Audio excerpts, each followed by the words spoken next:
She's the one that talks about careers from actors, comedians, and pioneers with so many interesting categories and with eye-opening and engaging stories. Grab a juice or tea or coffee because it's tea with coffee. Alternative thought and conversation. All right. Welcome. We are live here on Tea with Coffee. I am your host, Coffee Tanae, and this is season 2, Our Hair Story. Before I even tell you guys about our guest today, I'm going to ask you to just take a minute and subscribe. So go ahead and click subscribe and then click notifications and then click like and then share. Thank you. Okay, so now we get to talk about our guest today. Hold on one second. There's some feedback.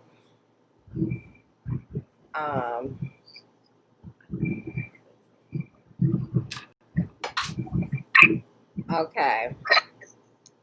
Testing. Okay, here we go. Technology. All right. So today, my special guest is amazing. She is a 2019 Master Pioneer recipient. She's an educator. She's a product maker. And most of all, she is my sister. So, my real sister, too. So, please help me welcome to the show Nadra Smiley Martin.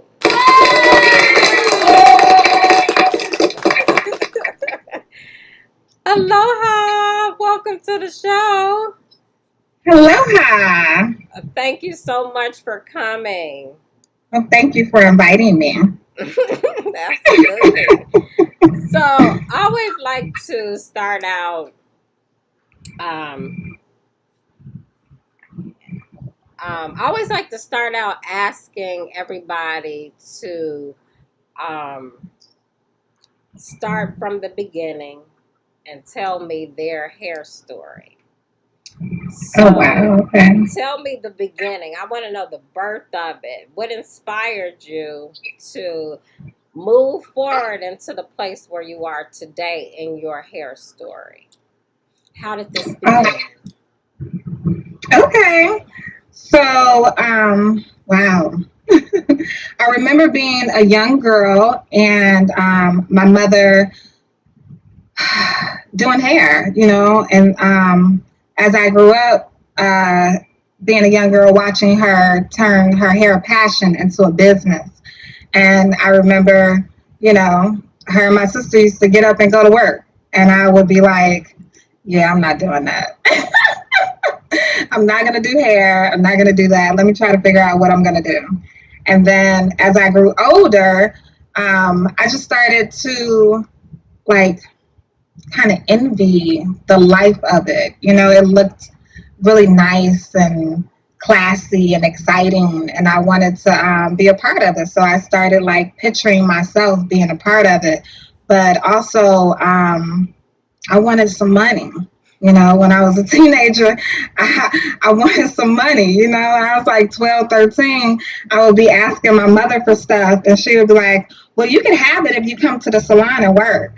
And I would be like, okay. So I started going to the salon, and I remember you training me how to braid, and I remember, just kind of developing clients over time and just kind of falling in love with that connection between myself and a client. And I just, appreciated it, just appreciated being able to watch them evolve, right? Because I was a young lady who was raised by a woman who was, pro Black beauty, everything. And your natural hair is gorgeous. And And then as a young woman, having clients kind of entering that transitional phase and watching them evolve from kind of being insecure to, saying, fuck this, I'll wear my hair however I want to wear my hair. And letting go, releasing that fear of working and being accepted. It was just kind of like powerful to me. I felt like, shit, I'm gifted. And I just started to fall in love with that part of it. Eventually, over time, I still realized that, I wanted to kind of do different things in the industry because I just saw it evolving so much. And, my mother was working, humping like a dog. Then my sister moved to Hawaii. And I was like, okay, we got to figure out how to immortalize this family legacy that we have put such a stamp on this industry. How do we immortalize this and make it into a way that our intellectual property, our products, everything that we have thought of, created, make it so we're not working as hard. We're not physically putting out so much labor, right? So that became my journey over time, how to figure out how to do that, how to watch different business models and say, hey, if they can do that, I can kind of emulate that into our business and what we're doing. So it's just been a journey, over the years and trying to like keep our legacy going through education, products, tools, whatever we can do. And I think as Black women in the industry, it's so important that we have our hands on it because, it it kind of gets taken away from us over time. So for me, it's just been like a journey. Let me teach as many people that I know how to build their business and create, financial freedom for themselves. And I just, this passion for it, just seeing, kind of like watching them, like seeing myself, seeing you, seeing mom, just, build it, continue to build it so we have our mark on the industry. Well, thank you for that. I'm very proud of you. Thank you. So tell us about, because you're have products, right? Mhm. I want you to tell us about, first, let's talk about the alley. And tell us about um, what spawned you to decide to patent that and market it and mass produce it So, hmm, where do I start? from the beginning. Where's the Tell us the beginning? whole So, story. a Well, tell long us time what the ago, I alley don't even is, know. right? Tell Huh? us what the alley is. You And kind then of cut out a little bit. I said, tell us what the alley is Okay. for those that don't So, know. cool. So, Allie the Hair Assistant is a tool that conceptually, my mother had this idea of, creating something was that took less time to prep her hair extensions, to deliver services to her clients, and to kind of keep the hair compact. So, when you walked around, it wasn't always in your pants or all over the salon or all over the house. And I think that, in her mind, developing that was just like the coolest thing. And it's probably over 20 years ago. But my dad built these models of these units, and at one point, there are these historic figures of these units, and people were always like, stylists would always say, "Well, how do I get one? How do I get one?" And as I started to see that need and the demand for it, growing up in a salon, I said, I have to take this to market. I have to take this to market.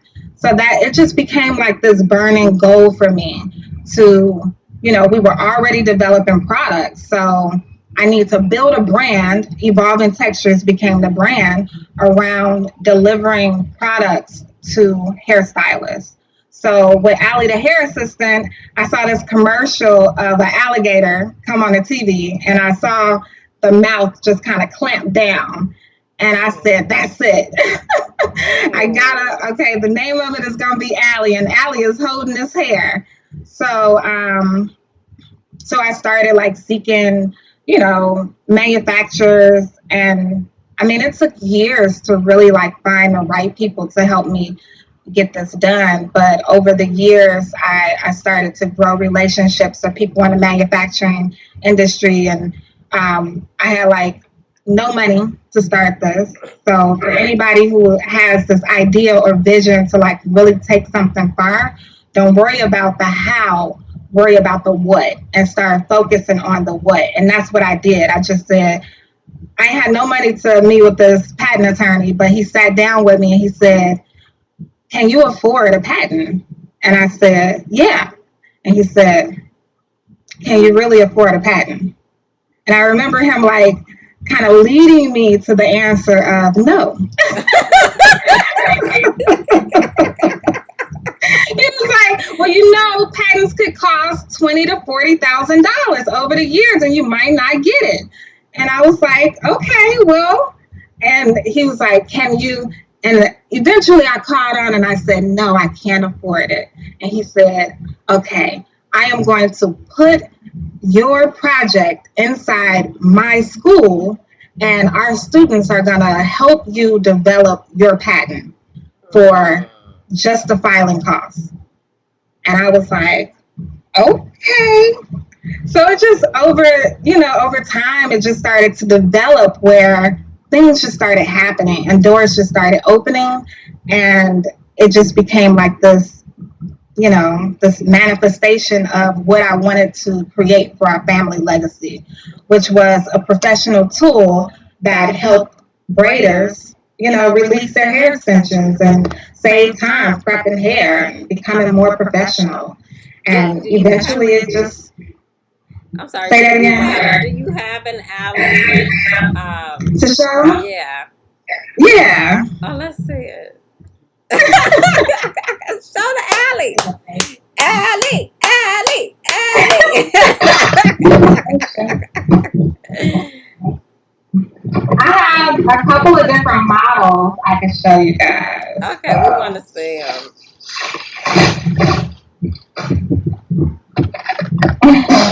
So when we first came to market, this was our first box. Okay. And this was our first unit. Let me see if I see the other one. So this is Ellie. So basically you place your hair in here, you smooth it out, you can use it to detangle the hair, you lock it in, and you release whatever you need at the time, and it locks everything in place from what you don't need. And then we built like this little compartment on the top for like your combs and everything. So this is her, the market unit. I think I have my second box. But this was the next model where we space out the teeth a little bit. Okay. Oh, nice. Okay. So then now I'll show you.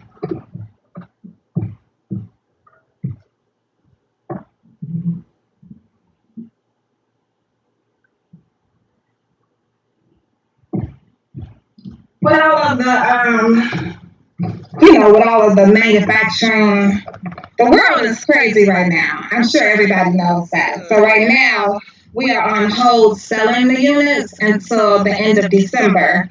We're releasing the sale in December, but this is our new prototype. Oh, So it's white because it's a prototype, but it's smaller. Yeah, I like that. So it's a lot smaller. It's a lot more compact. I made like with this latch, I made more give in the middle of it. So when you lay the hair down, you don't like pile, too much hair, but it gives it like a nice release. Yeah. Oh, that's So, super cool. so I've been working on this for a while, and it's gonna be like in a cute little box. This is like a little flat iron box. So now you Oh, can. wow. I like the compactness of it.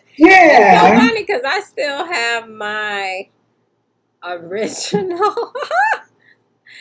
And We have to get like a museum, right? I A know. museum, Wait. I yeah, have to like to show show the different stages and the evolution of where we, how you. far we've Right. come.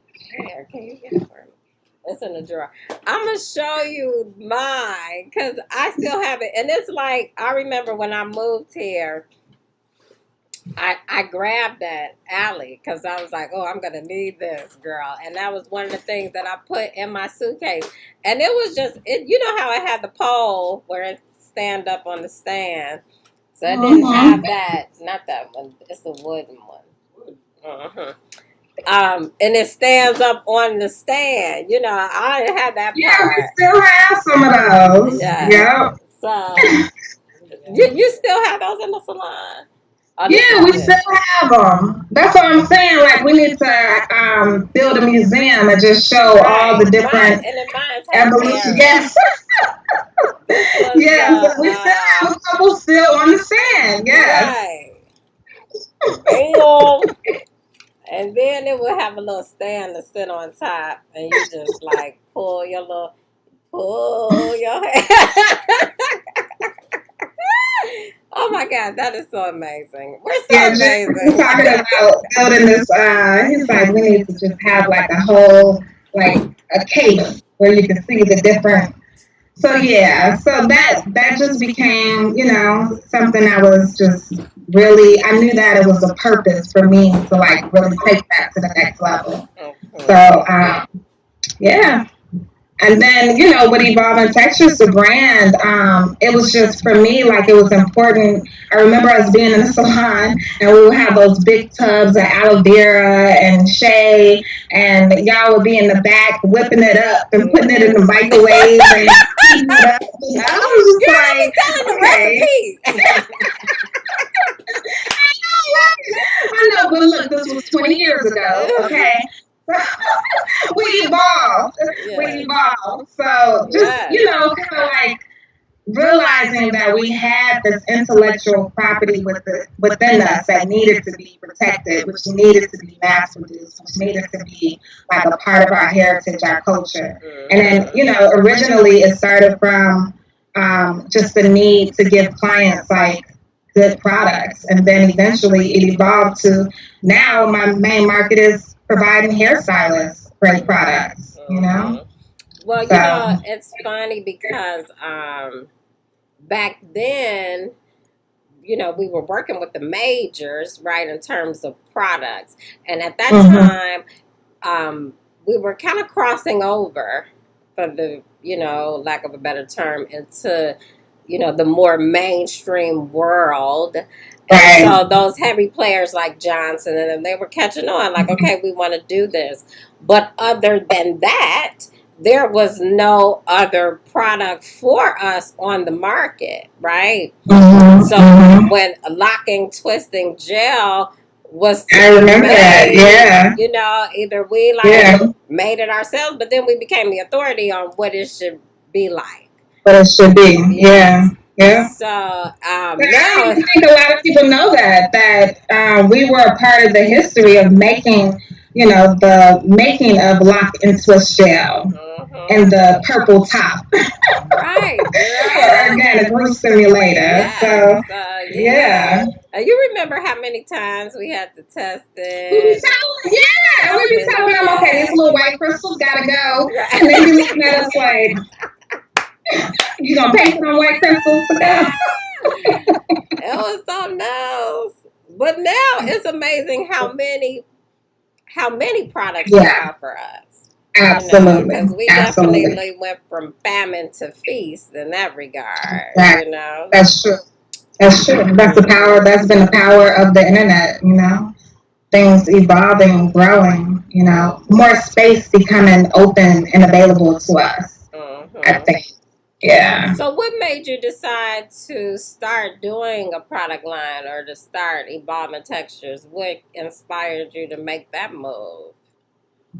Um, that just that whole journey, that organic root simulator journey, consulting with them, us definitely feeling that they were more so worried about the mass production than the quality of the product. And I remember us being like, wait a minute, like this, and they weren't even on the natural bandwagon, so they didn't even believe in what they were doing. And I think that for me, I just remember how passionate we were about making sure, the products that we use on our clients gave them the best results, but also, had integrity. So over the years, when I started to do I started out, you were doing the oils, right? So when you were doing the oils, I was like, okay, this is great because I found this gel that I liked and I wanted to private label it. And eventually that became like, okay, well, we're going to call it Amazon Natural Essentials. And then at that point, Amazon.com took the name Amazon Essentials. So I was like, okay, we have to create a name that is going to encompass, the evolution of textures. So I was like, okay, let me try to create a brand around this. And then just like learning as I went through the process and evolving and growing and just learning so much shit from fucking up, you know? Making moves backwards. So instead of creating a brand, I created a product first. You know what I mean? And I did a lot of stuff backwards and wasted a lot of money and wasted a lot of time. But then my experience is invaluable of just going through the process, learning who the big players are, as far as manufacturing, as far as really getting what you need and not, breaking the bank while trying to do it. And over the years, I just learned what was in a particular product, how to find out what was in it, because the label can be very misleading. And I had some products analyzed by a real lab, and that lab asked me to create, my own formulas. So I started going back and forth with them creating this formula. And then I couldn't afford the MOQ, which is the minimum order quantity, which was like 20,000 a SKU, I think, after I developed these same products. And I'm like, well, we'll give you the formulas if you purchase 20,000, per SKU. So I was like, I'm not doing that. I spent all this time creating these formulas. And eventually, I got an attorney and they started doing that, talk back and forth. And I guess I wore them out and they say, here, we'll give them to you for so-and-so $1,000. And I said, we're snatching that up. And then over time, I just grew. Jerry and I were just talking about how I remember the days where we would just, 200 or 150 of an order was like a big deal for us. And now we're ordering like 8,000 pounds at a time. So it's just, being in this business, just kind of learning everything that is involved in it it's been a blessing and it's been a challenge. And I'm loving it. I'm loving it, and I'm appreciating it because, to be honest, I don't want to go back to the salon or back to the school. I'm enjoying this. I'm enjoying being able to still have our legacy, still have our, what we've done, what we've built in the industry, and then package it in the bottle and sell it in the store. That's still a lot of sweat, heart and tears up in those bottles. Everything that we had to, go through to get there. Okay. Look at you. Just so smart and on the go, honey. Okay, honey. Get us together. Yeah, my passion and my journey. Like for us, people who look like us, to like really spit the game to them so they know, there are a lot of corporations and consultants and all these people who are willing to sit down and take your money, to help you build something. And I know because I've been there, but I really want to help us get it so we can have this place in the marketplace. Because right now, even though, we got our Carol's daughter who kind of like broke down the walls of being, a millionaire black woman in hair care. But, now we got Courtney and we got me. I don't remember her name, but Mielle Organics lately, the main choice. Just so many different women who are like really emerging from the scenes, and and making it, and it shows you that it is possible. And you don't have to have a lot of money to do it, but it is like consistency, because one thing could totally break you.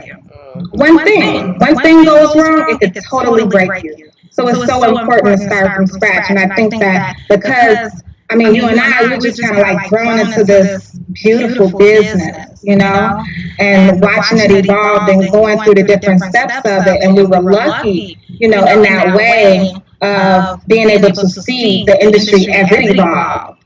But, just being able to like be in a place where, okay, now I can plan out my steps.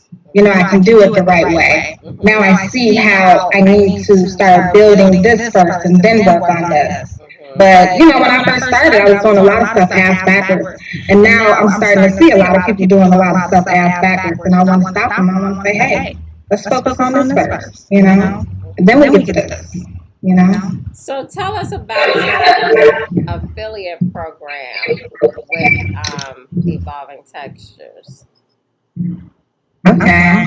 So Evolving Textures has an affiliate program for natural hairstylists who, it's not just about promoting a brand, Evolving Textures, and getting a little percentage off of it, but it's also about, I basically build a community of hairstylists and braiders, and I have like this private platform that every week, I engage with them and have them, really start thinking about their business in different kind of ways, and trying to figure out, like, asking leading questions to figure out what their pain points are in business, what things do they want to develop in their business.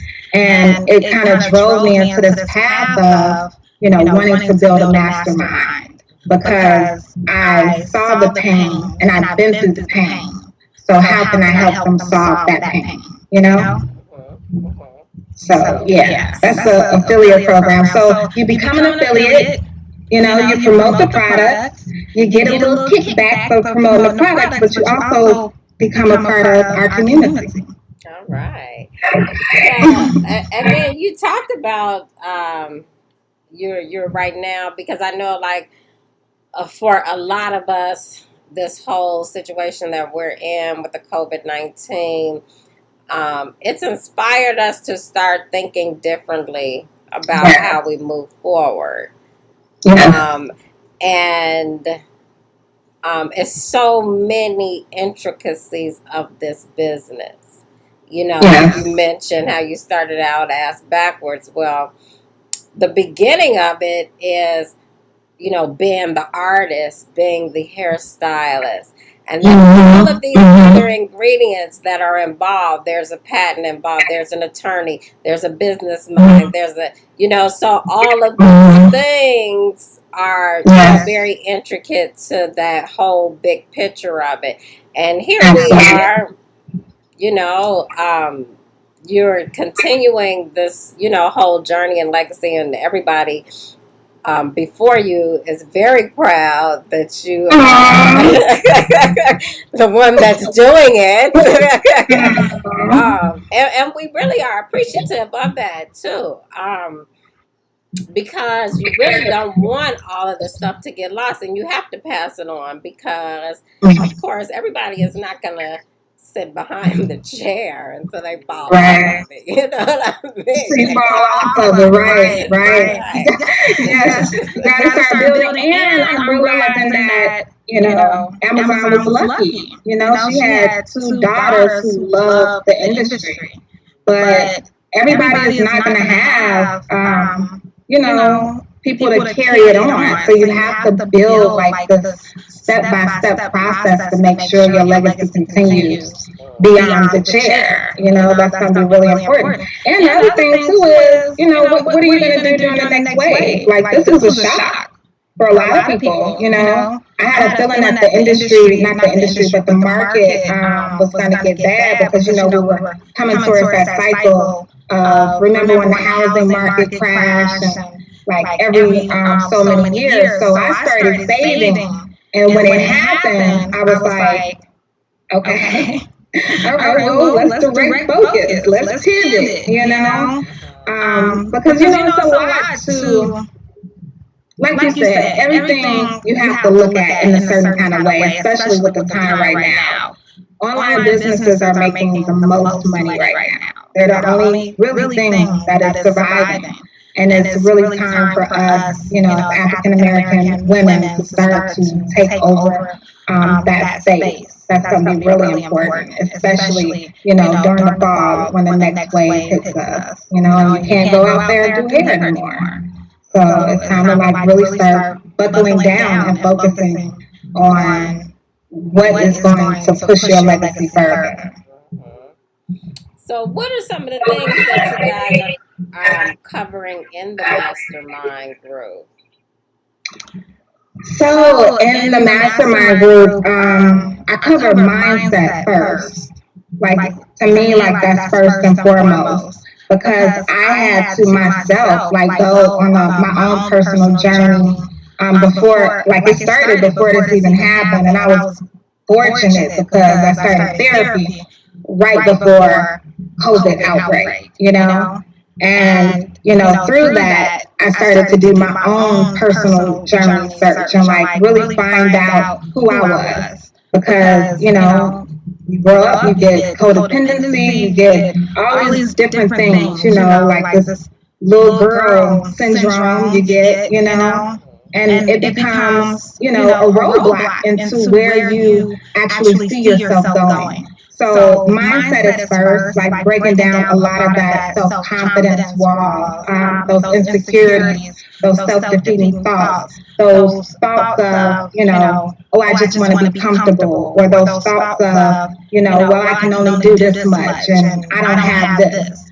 So that's the first breakthrough that we go through, and just kind of peeling off those layers, and then having a community around you continuously speaking positive things. And then we kind of develop, okay, where do you want to go? What phases, what are the things that you see for yourself? All right, let's narrow it down. Let's focus on one of those things, because, we're artists, we're creative. We pop off ideas like, and then, for me and having that experience, really being able to teach them, you got to focus on one thing so you can go to the next. And that has always been my biggest struggle, and having like too many things on the stove top and trying to cook them all at the same time, and none of them like really taking off the way I wanted to. So with COVID being a blessing of saying, you gotta focus on evolving Texas, you ain't got no choice. That's what you're gonna focus on. And as soon as I did that, boom, it just blew up. Because I didn't have a choice, But a lot of times you're not gonna have a pandemic to make you focus on one thing. Please don't. Please, no more pandemic. Okay, I think we have enough. Thank you.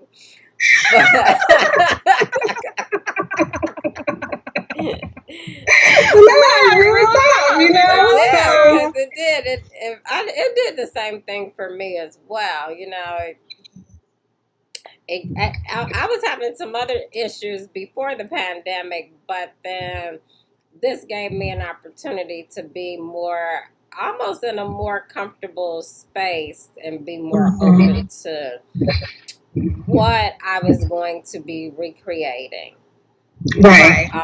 And really just having enough time to kind of go into the wood shop and focus and Mm-hmm. create, because it gets hard when you have to do this and you have to do that and you're trying to make Mm-hmm. time for all of these things. All of And these then things, yes. when you have the Yeah. time, then you Yep. got to do the crime. Exactly. Exactly. That's the truth. It's the Hey, truth, you know? Because and yeah. then you think about it in a certain way, you have to dedicate this to yourself. You know what I Mm-hmm. mean? This you are committing to yourself. Like, are you gonna do it? You know, so you have to make those different choices. And that's just what started to happen. And like I said, I was just fortunate enough to like start working on myself and like forgiving myself and kind of pushing myself, to think about things different and being open to a different way of thinking about things. Mm-hmm. And any kind of motivational personal growth person who start working on themselves, they want to start telling everybody, hey, look what I found. You know what I'm saying? So it becomes that burning desire to be able to give it back. And that's kind of what it's done, like with me building the mastermind. Oh, that's awesome. I'm sure everybody is enjoying that. So you got an award. It's the Natural Hair Convention, or the Natural Hair Industry Yeah. Convention, called the Next Up Award. Can you tell us about that experience? That was really cool because I was not expecting it. I wasn't expecting that. So we went to the natural hair industry, what was that, 2018? And a couple of the girls from the salon came, and of course, my hubby, my mom, we were all, there, and I had just recovered from my surgery. So we were like trying to figure out if I was really going to go. Now that I look back on it, like I would say stuff like, oh no, and they'd be like, oh no, well, and they were like trying not to like really push it, but looking back on it, I could tell they were conspiring to make it. I'm glad you made it. Yeah. So I was sitting at the table, and they were talking, they were giving the awards, and I heard them say something like, this award goes to someone in the industry who knows more about this industry than anyone. And I just knew they weren't talking about me. And then they said my name, girl. I was like, what?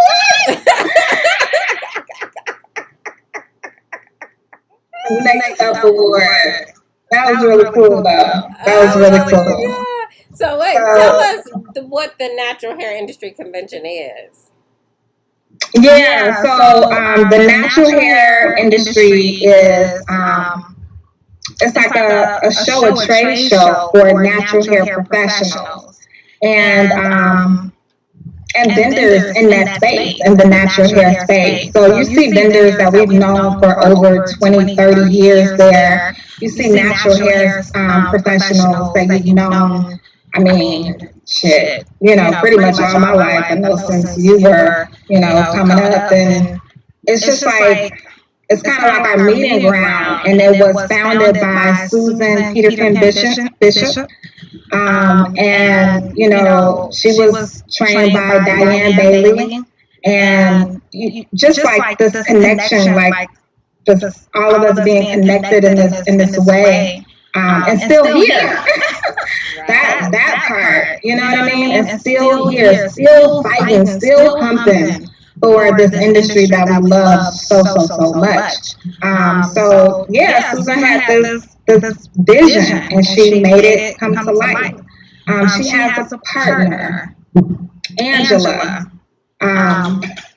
But I know Susan very well from just growing up in the industry, and that's literally our trade show for natural hair professionals. I love it because when we were coming up, all we had was the World Natural Hair Show, and then that became more of a consumer place over the years. Mhm. So when Susan came up with this, it was just awesome. It was just awesome. Well, me and Susan are in the same age bracket. And Mm-hmm. when we were young, of course, she would be following Diane around and I was following Mom around. But we used to hang out in the conventions that they had before that. So hers is similar to what we used to do. And so I Mm-hmm. think in the beginning, like the first one was in Chicago. Oh. And Heidi Kell put that one on. And I Mm-hmm. remember I remember I was in the fourth grade or something like that. And I had this almost like my hair is now, but it was like crinkly. I had picked out my style and I was modeling and fashion show and everything. And then after that, there was the international, because that was the International Braiders Guild. Then there was the International Braiders Network. And Mm-hmm. then, some sisters in DC started spawning that, and then it was in New York. So that's kind of when we started meeting. And mine used to Talk go about all what the year time. that was. What year was that? So the first, oh God, I don't even know. It was in the 80s, the first one that was in Chicago. But Mm-hmm. the other one, it had to be like 1990, I want to say, the International Braiders Network. Yeah. Because I was like 16, 17 going to that show. That was the first place where I met Diane Bailey and took her class and decided that I wanted to do locks and Yeah. yeah. And so I met Susan because they would always be, together, mob with these women. And then when I moved to Philadelphia, it was easier for me to get to them because they were on the East Coast at that time. And of course, the East Coast was really the mecca of natural hair. Mm-hmm. But they were doing these things, and before social media and any of that stuff. And it was always so many women, like, you know what I mean? And this is like snail Mm-hmm. mail communication and telephone communication. Mm-hmm. But it was just absolutely remarkable. And there was like a time where those kinds of things weren't really happening in the industry because of the Talia show. And it was a Right. different type of show, because I've Mm-hmm. taught classes at Talia show. So it was definitely um, not as much of a sisterhood, but more of a consumer based type of show. Yeah. So it's Go really out kind there so we of can make some money. That's right. yeah. So it's nice to be able to see that Susan is doing this thing because this is like the whole sharing of it and all of that kind of stuff that Mm-hmm. was happening before. And speaking of that, every time I talk on this show with the pioneer, I'm always like, okay, this is what we're doing. I'm putting it out there so that we can manifest this together. We're going to have like a retreat, a mass planning retreat here in Hawaii on the beach. 2 years Oh. we're doing it. And it's really going to be self care. We're not going to be working and pushing. We're going to be like self care, enjoying each Mm-hmm. other's company, sharing, you know what I mean? That kind of Yeah. stuff. I Let's do love some that. yoga. Let's breathe together, raise our vibrations. Mm-hmm. Yay, I'm so excited.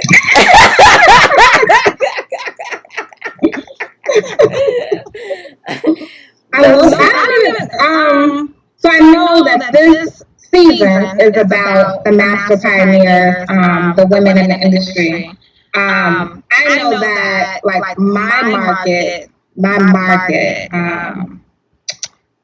the younger women in the industry don't know how rich their history is as far as like that's why I was saying like we got to talk about what year that was because if they can like literally see what was created before them, so what is a master pioneer, and I think that I love Anita Hill Mosley for even coming up with that, for saying we have to pay tribute for those who came before us, for those who built before us, for those who laid the foundation. And, for us to have three different generations being a part of it, I mean, it's kind of hot.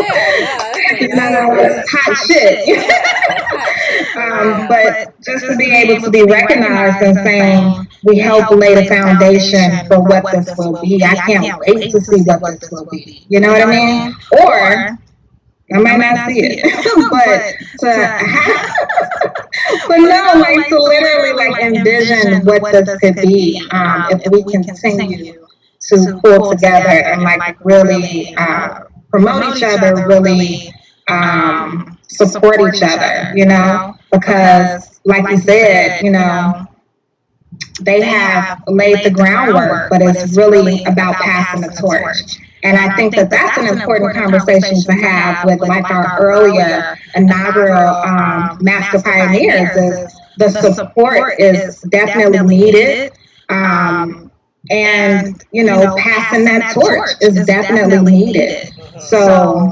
what are you guys committed to doing to pass the torch to the younger generation? And it can't just be about, oh, we're going to teach them classes, or we're going to teach them how to do hair. We have to figure out a way to support them that, really enriches our business and our future for the industry.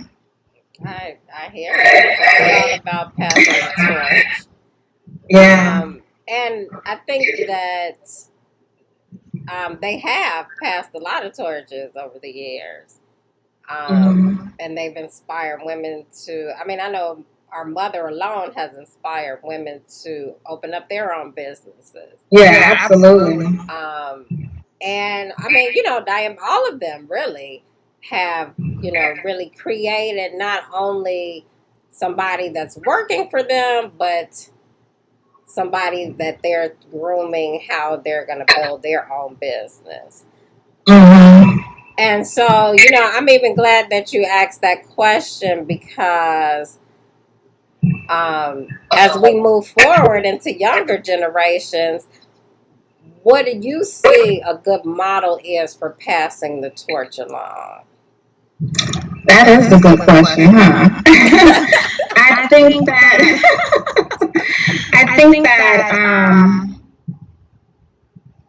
that's a great question. I think that we have to meet them, because I'm in between, right? This whole what do you call the generation now? Millennial. Yes. Millennial. So I'm like in between, right? Just because mentally I grew up watching y'all, but physically I'm a millennial. I'm not. Your mama and me is two totally different generations. Okay. So I think that what we have to do is meet them on their level, right? So once we meet them on their level, we can kind of understand what their pains are and how they need to be supported. And that just means when I say meet them on their level, everything is this now. Everything is digital now. So how do we figure out how to support them in a way that they feel supported by people who have been there, who have gone through the pain and the struggles and built and laid down foundations? How do we gain insight from them, but still have this connection to this digital world? So, it's just we need to have these conversations with each other and just talk about what our needs are, what our pains are, and some of those solutions around that. I think that I just was interviewing Marion Council George, and she made up an interesting point about her relationships with millennials and how just communicating with them, her ideas and what she wants to do, and how in their mind, when they're listening to this, it's a lot easier to do than it is in our minds. You know what I mean? Because, well, in her mind too,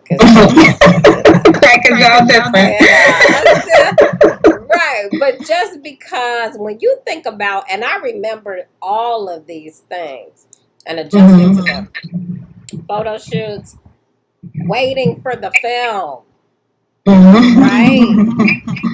Mhm. And then you Mhm. got to go get the slides made. Mhm. And, from digital to, okay, you Mhm. got the Publishing, motion yeah, picture, yeah. but then who's going to design your Mhm. flyer or whatever it is, right? Yeah, yeah. Now you can do it, now. And then we're so much more advanced when now movement is like bam, bam, bam. Like Yeah. recording things, that wasn't really a thing that you had at your fingertips on your phone. So, Mhm. I mean, even for me, like with my kids, I'm like, oh, I'm going to make this video and I want to do this and put this there. And they were like, oh, I know how to do that. Ding, ding, ding, ding, ding, ding, ding. And I'm like, I'm the director. They're the producer. You know what I mean? Yeah, that's true. So That's it's true. like incorporating all our gifts together. Exactly. I think that Exactly. building those kind of relationships with young people is very important, regardless of technology and anything. But in our Mhm. community, it's absolutely very important to do that. And with that, we can grow together and make Absolutely. I everything agree. happen. Hmm. Absolutely. Yeah. I Uh, totally agree with that. How it's long we been been, on? let's see, how long we been on here? 51 minutes, girl. Oh, The show is usually only 40 minutes. oh, But okay. We got carried away. yes, we've been talking. Okay, but the other thing that I did want to ask you about is what spawned the nappy hair advocate? Because I hear that you're known as the nappy hair advocate. So tell us about that. So, this is funny because I have this brand manager, and you know me. I'm sure you know how I feel. So we were working on girl. I've been through so much shit over the last few months. I don't even know where to start. So I hired this guy to do my rebranding strategy, right? And I just learned so much shit, right? But there was a disconnect that we were having between who I was and like what everybody else was doing. You know what I mean? And I have to be myself and just lay it out there, like all this curly hair shit, I'm not into that. That's just not my jam. I believe in embracing your curls and all that kind of stuff, and I'm glad, it did what it did. But at the end of the day, if your hair is nappy, your hair is nappy. Be happy for your nappy, okay? And that's just the bottom line. So he was putting all this stuff on my page about curly hair vixens. I know that's the market, right? So when you talk about legion, when you talk about SEO and all that kind of stuff, right? These certain words that are coming up that are really important to pop out. But I was talking to this other guy and I was telling him, basically how I felt about it. And I was just like, look, my hair is nappy. At the end of the day, it's nappy. And I am appreciative of these naps and these kinks and these curls, right? But it's about embracing, and not like shutting people out because they hair ain't curly. They might got a zigzag. You know what I'm saying? So so that's when he coined the term nappy hair advocate, because I was like, miss me with all that curly hair shit. Yeah, I know. It's like it's 4C, 5C, 3 WAB. I'm like, what? Yeah. I mean, y'all can leave that up to the big box brand. I'm not into that.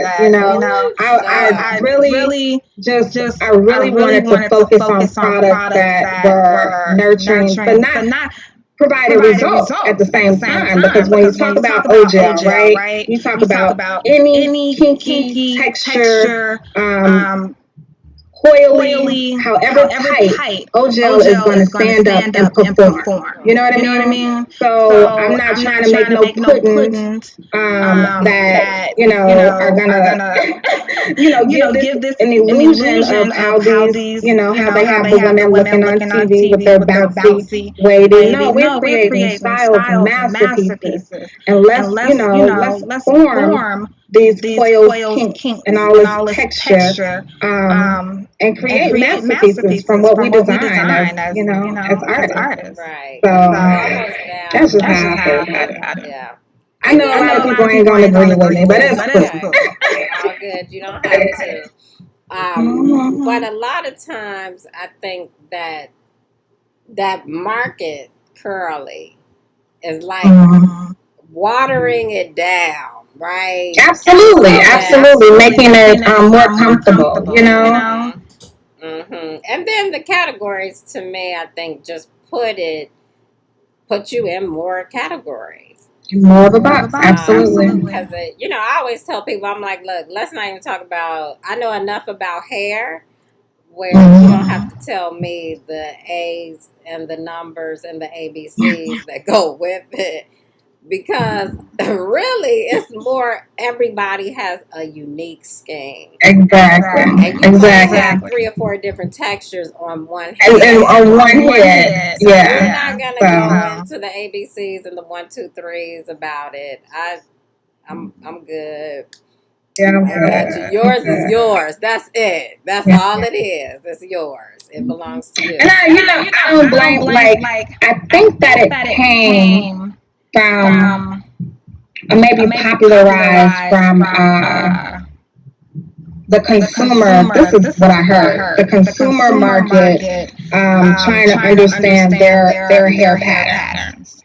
But like you said, it puts us more in a box, right? So you create the scale. Now, I believe about maybe 10, 15 years ago, I kind of remember when this was happening. Oprah's hairstylist did the scale, right? So that's what blew it up, And then the naturally curly women who are not African American, their hair don't look like this, and I said it.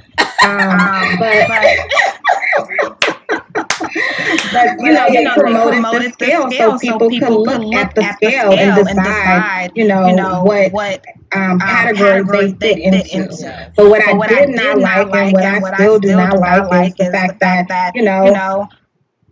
this is at the end of the list.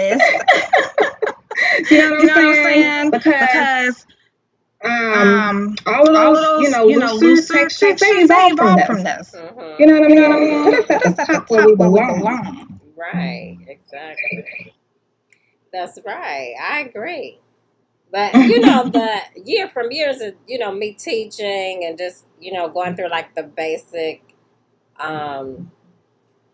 just the basic fundamentals of hair, pretty much. And there is a part where, and I remember having this big debate when I was working in the cosmetology product world about hair being true or not, right? So it was this conversation, yes, that because in the fundamentals it's like straight, and then you got curly and wavy and all of these ones. But this one, straight hair is true hair. And I remember, like, I was in this class and I was just like, what does that mean? I understand. And then we had this whole, like, debate about it. And this is, like, fundamental learning material. And I'm just like, wow, now you see how intricate this systematic, racism thing that we have to overcome. But when you're in a textbook and we talk about what's true hair or not, and I'm like, I don't understand why hair is not hair. Why is this true? What is so curly hair is a lie? What is that? Or knee lies? I think it's curly hair knee lies. That's what y'all mean by that. I know. So I can't even we can talk about it all day. Like me going to a lot of the Milady conferences and like having these debates about our hair. I Hmm. mean, even with black women. Oh, absolutely with them. Like that's Mhm. the poison, and they're just eating the poison up. But yeah, so for me, I always every time I hear that little scale of things, I always think about that, because that is even almost along the lines of that. You Yeah. know, I do Oh know yeah. that this It is, is. It definitely you is. know, so. It's like like you said, how y'all wanted to break down the colorism, things. All right, we got our light skins, we got our this, we got our that. It's the same thing. It's definitely the same thing. Mhm. But when I start talking about that, people say I'm too militant. So I just be like, Right, but not really. that's The right. truth is the truth. I'm sorry, I mean, and especially from coming from a standpoint where we have come from, where you really are saying, okay, let's unveil this Right. because what's up underneath this wig or this, straight hair thing is the most unique thing in the world because Right. only you have this and Right. it's unique to you. You know what I mean? So you can't really say that and then say like you're unique in 3C because you know what I mean? Like, nah, we're not doing that. We're not Hello. yet. So for me, I have flashbacks from that. I think it's interesting watching how we gravitated towards that so quickly to understand our hair. But what are you understanding about your hair? Because if it's product usage, it's going to be a whole nother scale from which product that you should be using than if it's 3ABC. Like, that's not even, covers the gamut of the products that you should be Right. wearing. Absolutely. So then, what Yeah. is the real? What are you understanding then? This would be my question. I don't know. Here we are, two sisters talking that militant stuff.